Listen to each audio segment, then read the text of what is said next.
as local news gets. News 12, Long Island. Welcome to News 12 Long Island. I'm JD Rose. We're learning new details in a shooting and stabbing last night in Baldwin. It all happened at Baldwin High School as parents and friends were in the stands for homecoming. For the first time, we're learning what led to the violence. Ty Chandler has the latest now from the newsroom. The stands at Baldwin High School were filled with parents, students, and alumni. This homecoming game will now go down in history, but it won't be for what happened on the field. It's a fun event, you know what I'm saying? And, everybody comes out, just have fun. Well, maybe not everyone. Police say 2 men, one armed with a handgun, opened fire in the Baldwin High School parking lot. Their targets, a group of mostly teens from Freeport who were leaving the game. With a lot of parents and kids around, that's kind of like, I feel as though it's kind of crazy. So, I wouldn't really expect that coming from Baldwin. The stands were filled near capacity. Baldwin had a 33-0 lead over Hicksville with 1/4 of play to go. That is until a commotion in the parking lot brought the festivities to an abrupt end. We began to see people running. Then, within a few minutes, police started to arrive, and then it got pretty chaotic. One bullet blew out the windows of this Ford Explorer, according to police, while a 44-year-old man and his 8-year-old daughter were still in it. They weren't hurt, but a 20-year-old was. Investigators say he was with the group being shot at. Before he could get away, someone stabbed him twice. Unfortunately, you have bad elements that come in and disrupt it. It's a beautiful area, beautiful town. It's not clear if this had anything to do with the homecoming game. Hicksville isn't traditionally a rival of Baldwin, but Freeport is. School officials quickly evacuated the stands and canceled the rest of the game. That's a big disappointment, and it's unfair to everyone that was there. What should have been a great memory has now turned into a memory of this bad action by a few bad people. The stabbing victims' injuries aren't considered life-threatening, but police are on the hunt for the men responsible. They ask anyone with information about this shooting and stabbing to call Crime Stoppers. That number is 1-800-244-TIPS. In the newsroom, I'm Ty Chandler, News 12 Long Island. 2 people were shot to death outside a Bronx motel, and we've learned one of the victims is from Long Island. Police say 38-year-old Tracy Bennett from Elmont and 50-year-old Wayne Hamilton from Wisconsin were gunned down.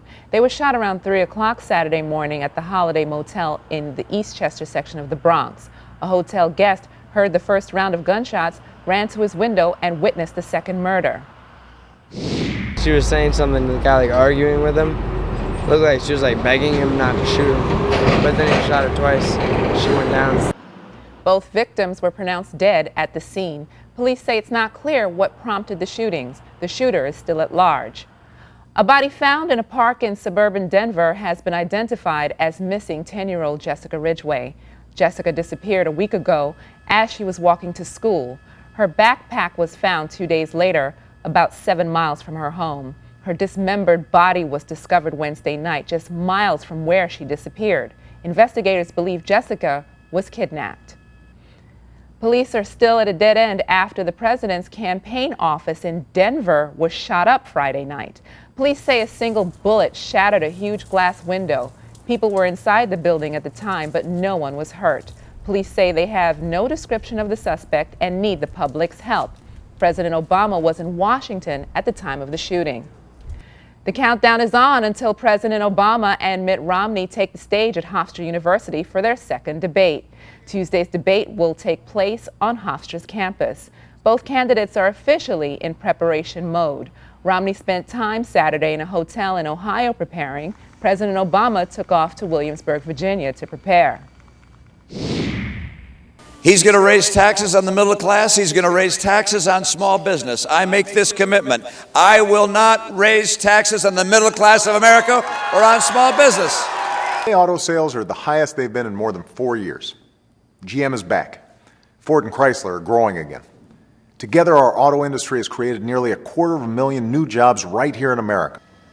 Tuesday's exchange at Hofstra will be a town hall-style debate moderated by CNN's Candy Crowley. With just over 20 days until the election, President Obama is calling in some special help to win votes in Ohio. Bruce Springsteen will appear with former President Bill Clinton at a Get Out the Vote rally in Parma on Thursday.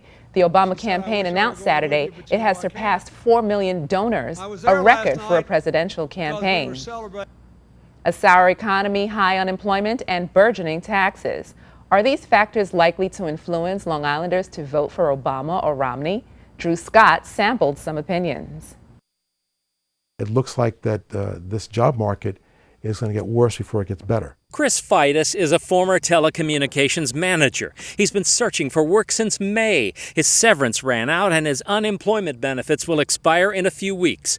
After seeing the first debate, he's leaning towards voting for Mitt Romney. He turned back and said, look at the flag.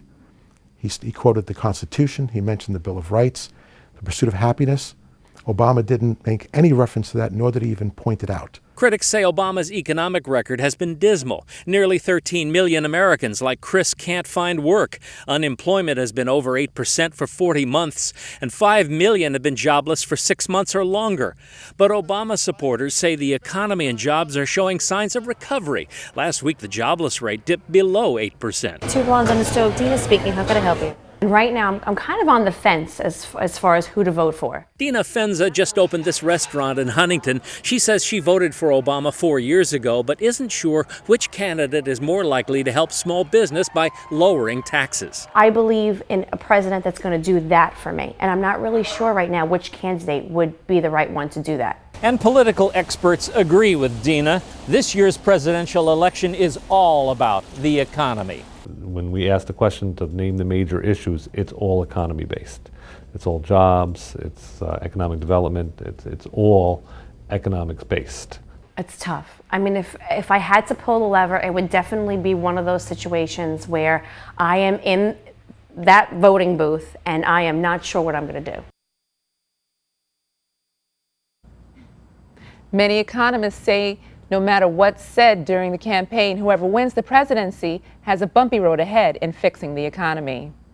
Joey the Pitbull puppy had a rough start after being thrown from a moving car back in August. He's made a miraculous recovery and is now with a new family. Hundreds applied to adopt Joey, but the town of Islip decided that the Loudon family was the best fit. Dr. Linda Loudon has been taking care of Joey since his injury and even fostered him for a while. Having him go with Dr. Loudon, the person who nursed him back to health, but also who can provide that long-term medical care, is in the best interest of the animal, certainly, and it keeps Joey close at home and with a family that he's comfortable with already. The person who hurt Joey still hasn't been caught. There's a $27,000 reward for anyone who might know who did it. Now it's time to take a look at your hyperlocal forecast, Norms at the Map. Still ahead, sad news in the world of TV. Actor Gary Collins dead at the age of 74.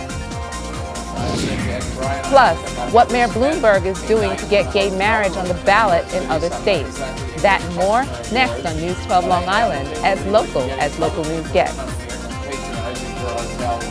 Probably better.